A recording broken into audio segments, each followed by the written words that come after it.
For the longest time, electric planes felt like something straight out of science fiction, right? Well, that's all changing, and it's changing fast. We're talking billions of dollars, the smartest people on the planet, all laser focused on one thing, kicking off a whole new sustainable age of flying. So today, let's take a look at just how close we really are. Seriously, just think about it for a second. What if takeoffs were, well, whisper quiet, and your flight had zero carbon footprint? This is so much bigger than just swapping out an engine. We're talking about a complete transformation of how we travel and what that means for our planet. But for decades, there was this one single massive roadblock that just seemed impossible to get past.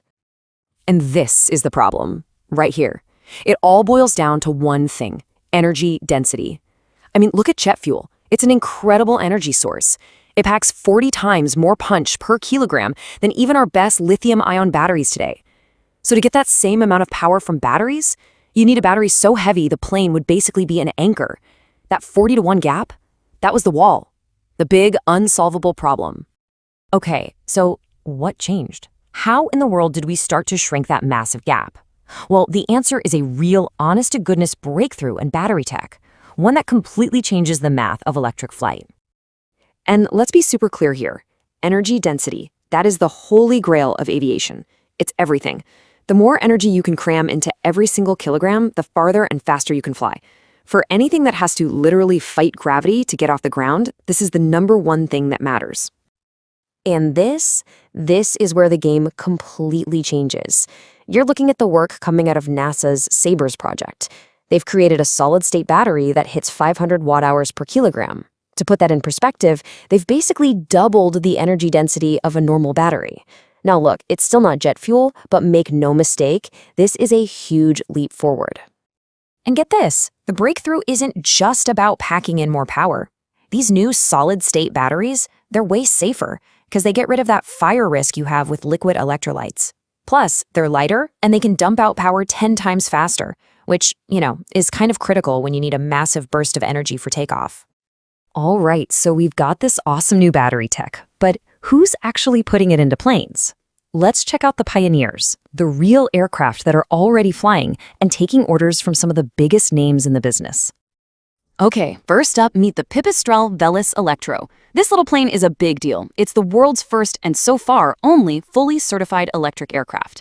It's a two-seater, mostly used for training pilots all over the world. But the craziest part, it operates at just 60 decibels. I mean, that's literally the volume of a normal conversation.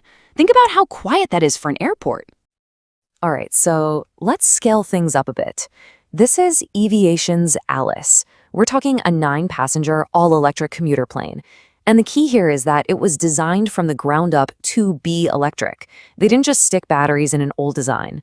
And no, this isn't just a pretty drawing. It actually had its first successful flight back in 2022. And if you're wondering if the industry is taking this seriously, well, here's your answer. Alice has already pulled in orders worth more than $4 billion. And just look at who's lining up to buy them. You've got giants like DHL for cargo, regional airlines like Cape Air. These companies aren't just dipping their toes in the water. They're building their future business plans around this stuff. But okay, what about those longer flights? The ones where batteries just can't cut it yet. That's where you get this really smart, pragmatic solution: hybrid. It's the perfect bridge to get us from here to there. And a company called Heart Aerospace is absolutely leading the way. So this is their plane, the ES-30. It's a 30-seater, and it can fly a solid 200 kilometers on just its batteries. But, and this is the clever part, it also has a reserve fuel system that doubles its range to 400 kilometers. This is a game changer for airlines like Air Canada and United. It lets them start cutting emissions right now, today, without having to wait for some magical battery to be invented years down the line. Now we get to what might be the most mind-bending application of all, the air taxi. We're talking about eVTOLs. That stands for electric, vertical takeoff and landing. And yeah, they're designed to basically turn city travel on its head. And just in case you think this is still science fiction, check out Joby Aviation. Their aircraft, the S4, has already flown more than 40,000 miles in test flights. Let that sink in. That's like flying all the way around the planet. They are seriously on track to start flying passengers as early as 2025.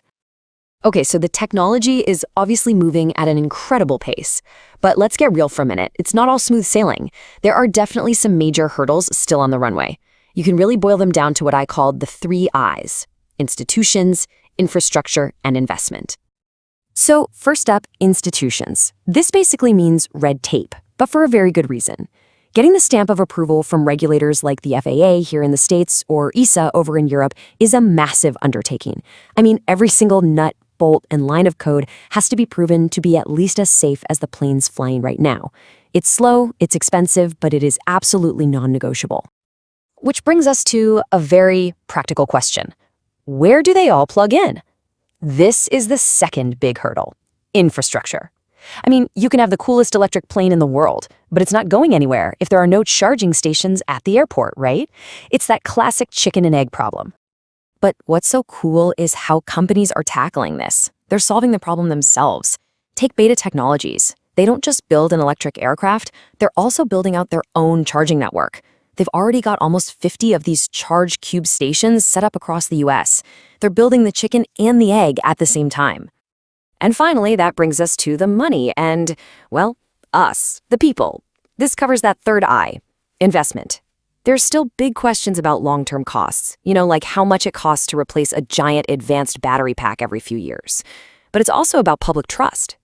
Think about it. For 100 years, we've been taught that the loud roar of a jet engine means power and safety. Getting used to a quiet hum, that's going to be a mental shift for all of us. But here's the thing. Even with all those very real challenges, the momentum is just undeniable. It's not stopping. We are absolutely standing at the dawn of a brand new era in aviation. I mean, just look at the money pouring in. The market is expected to jump from around $9 billion today to over $40 billion in the next decade.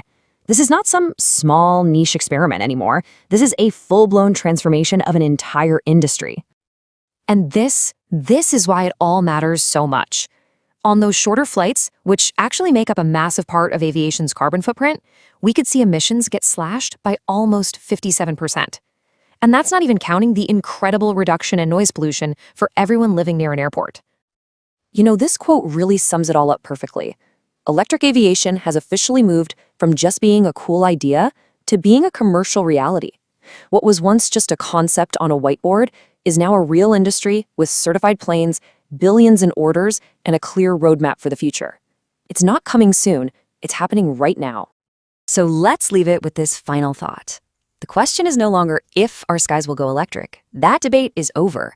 The only question left is, how fast is it all going to happen?